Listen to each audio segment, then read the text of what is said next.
Ouais, je sais plus du tout quoi faire comme intro. Et oui, j'ai un putain de crouton à l'ail sur le coin de ma bouche. T'aimes pas le crouton? Non. Ok.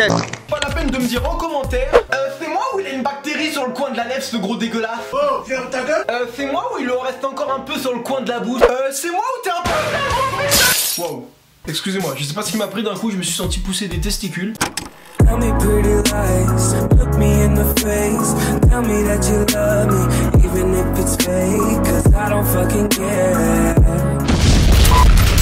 Salut à tous les amis. Alors aujourd'hui, qu'est-ce qui se passe dans l'espace? Comme vous le savez ou non, j'ai eu pendant 4 années de ma vie un job étudiant en tant que vendeur boutique. Métier de type détente, tout est bien entendu totalement respecté par la clientèle. Bonjour madame, bienvenue. Hello, do you speak French? Bah oui, bien sûr, je parle français, il est cool quoi lui. Bah réponds, ta mère le conifère qu'on suit pendant un mois de l'année et qu'on jette comme une vulgaire capote usagée après les fêtes de Noël. Je veux pas t'insulter, je veux pas rester poli. Du coup, mesdames et messieurs, si on se retrouve aujourd'hui, c'est pour parler des pires questions posées par des clients à des vendeurs. Est-ce que vous êtes chaud? Pas trop non plus, Kylian, parce que là, je vois que tu commences à bander. 1, 2, 3, vive la Chili. C'est parti. Voici les pires questions posées par des clients aux vendeurs Ikea. Ah oui, dans la catégorie des obsédés sexuels. Je peux régler en CB avec un regard salace? J'insère ma carte dans la fente? Ces clients-là, je vous déteste. Vous avez le pouvoir d'instaurer un malaise plus que pesant entre nos deux personnes en l'espace d'une demi-seconde. Allez, donne-moi le lecteur de cartes, c'est bon là, je peux m'insérer hein. Allez hop hop hop. C'est bon, je peux me retirer. Merci Jackie Michel.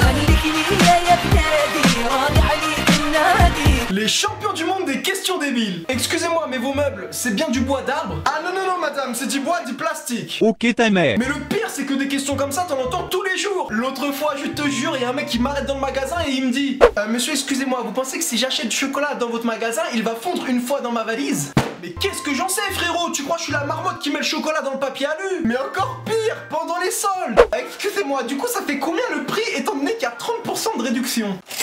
Je le nique ou tu le niques? Allô, mais t'as pas de téléphone? Tu crois que moi je suis une calculette graphique? Il y a écrit grave 35 plus sur mon front? Non, non, non, non, non, non, non, non, je ne crois pas. Oh, ça y est, mon vénère. Un petit doigt dans le cul, ça va mieux. Ceux qui font les demandes les plus improbables. Bonjour monsieur, excusez-moi, est-ce que vous avez une bite? Demande un client. Je vous demande pardon? Interroge consterné le vendeur. Oui, vous savez, le porte-papier toilette que l'on pose au sol. Lui répond sans l'ombre d'une gêne le client. Ah oui, d'ailleurs, ça me rappelle, pour ce genre de situation un peu ambiguë, tu sais, j'ai 2 anecdotes à vous partager qui me sont arrivées il y a pas si longtemps que ça.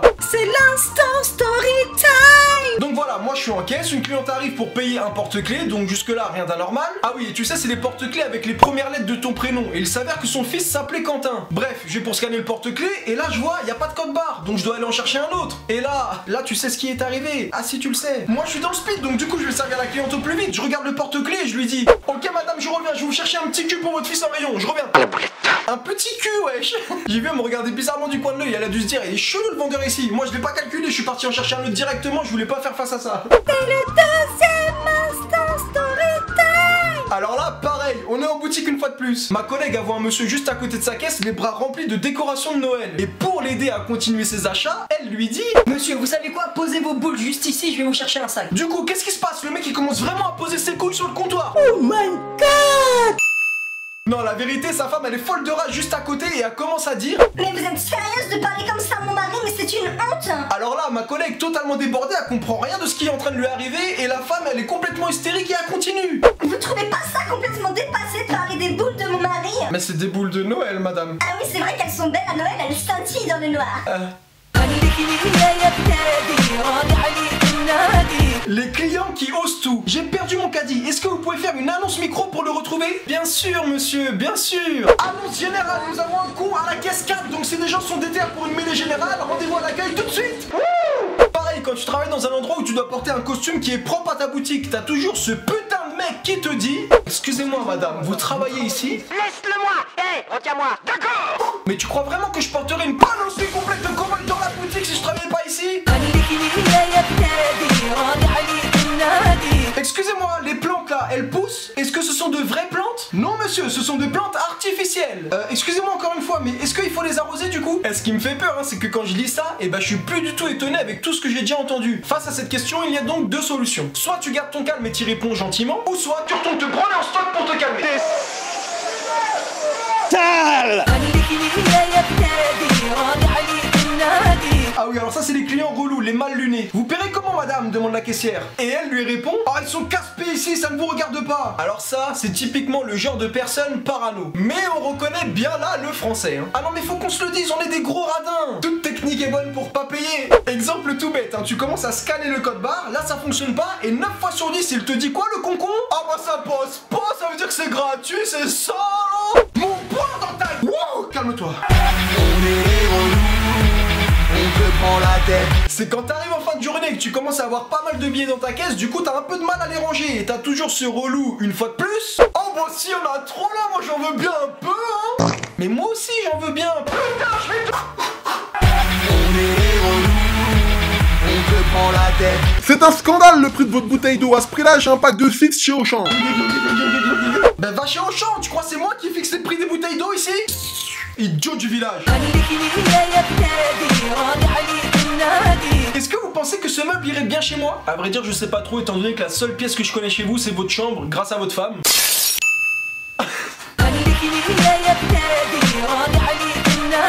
Vous pensez que ça rentre dans la voiture? Bah ça dépend, vous avez quoi comme voiture monsieur? Celle de ma femme. Ah bah dans celle de votre femme tout peut rentrer monsieur là.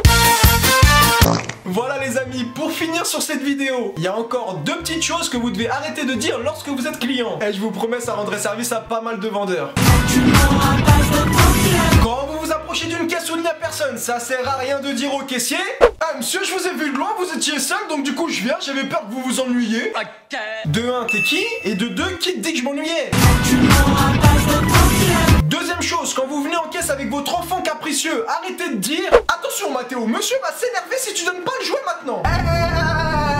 Je vais rien m'énerver du tout, je suis pas son père à cet enfant moi. Tu me vois moi en caisse? Mathéo, donne le jouet à monsieur tout de suite, je compte jusqu'à 3. 1, 2, 3, 4... 3. Allez, donne-le s'il te plaît. Bonjour, je suis un bolos. Et là, bien entendu que c'était un piège et puis t'as le père qui m'attend derrière sur le parking pour me défoncer. Merci à tous, c'était Nicolas. Voilà, j'espère que vous avez kiffé cette petite vidéo. Moi en tout cas, oui, même si vous en foutez, je vous le dis. Et franchement, vendeur, c'est pas facile tous les jours. Moi, en 4 ans dans le domaine en tant qu'étudiant, j'ai eu le droit à des perles et encore, je me souviens pas de tout. Ah oui, aussi, j'allais oublier l'instant forceur 2.0. N'hésitez pas à vous manifester dans les commentaires, à liker, à vous abonner, à partager cette vidéo sur tous vos réseaux sociaux. Sur ce, je vous dis à bientôt dans une prochaine vidéo. En attendant, faites attention à pas trouver tous vos slips, parce que c'est bientôt la fin de l'année, ce serait con de finir comme ça. Dans la merde. Et maintenant, peace! C'est la famille, c'est la famille, c'est la famille. Et voilà, c'est fini! Excusez-moi madame, est-ce que vous auriez un pantalon en taille S? Désolé madame, tout est ici, nous avons rien en stock. Réponse de fils de... Bonne soirée.